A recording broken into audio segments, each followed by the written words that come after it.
All right, guys, in this class I want to talk briefly about sequencing, and more importantly, sequencing after your backbends, after you teach backbends. Now, a lot of times so in my structure, when I teach backbends, I then want to have, after I'm done with my backbends, a neutral spine pose.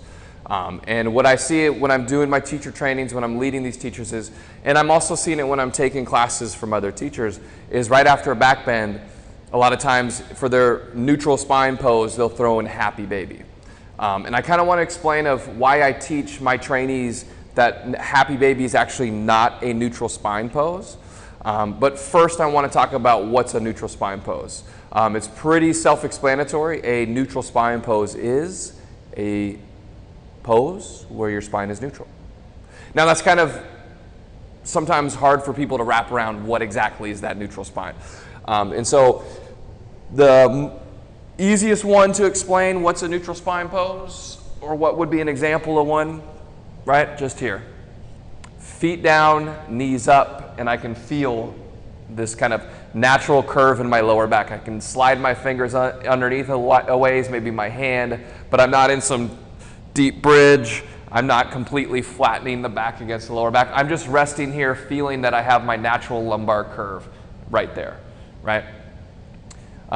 Another one could be Supta Baddha Konasana, as long as you feel comfort in Supta Baddha Konasana. It's not too much on your hips. You can always place blocks underneath your hips to kind of keep more comfort there. But again, I want to feel that natural curve as if I can slide my hands or my fingers underneath my back, right? Without having to work to either create that curve or to take it down, right? I'm just naturally laying here on my back. I feel that natural curve. Now, the reason for happy baby that I don't consider it a neutral spine pose is because if happy baby is taught, or happy baby can be, or it can be accessible in happy baby for a student with a lot of flexibility to keep that natural curve in their lower back while still grabbing onto the feet and pulling down, then theoretically that pose could be a neutral spine pose. But what I see most of the time, 99.9% of the time, is when people grab their feet and they're pulling down, you can start to see my tailbone is lifting up and my lower back is down. So I've taken out the neutral spine and I'm into more of a forward fold, right? This is technically a forward fold, right? It's not wrong. It's not like I'm gonna absolutely destroy my spine or my lumbar, my lower back because of it.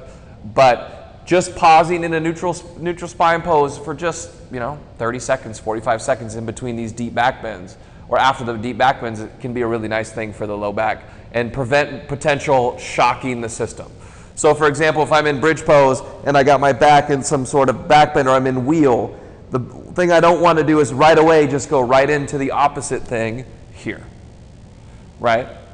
And it just depends on load. If you're just doing mild back bends like cat-cow, that's totally fine, right? To go from cow pose to cat pose, going from one shape of the spine to the other. But after back bend, so after a wheel or after forearm wheel, or like a king pigeon or camel, just finding something where the spine is neutral for just a brief moment to kind of allow the spine to come back to its normal self before you take it into a forward fold. And that can be said with any forward fold. I wouldn't go right from wheel pose into Paschimottanasana. I wouldn't do that. I would take just a brief moment here, maybe my right leg straight up, but if I bring my toes too close to my face, my lower back flattens. So I might just be here in Supta Baddha Angustasana. Maybe I got a strap or a belt and I'm just holding it, right? So it's just a brief moment after your deep back bends where you have this natural curve in your back before you take it into some sort of forward fold where the low back now starts to lose its curve and now you're coming into a forward fold, whether that's reclined or whether that's seated, okay? Just something to think about.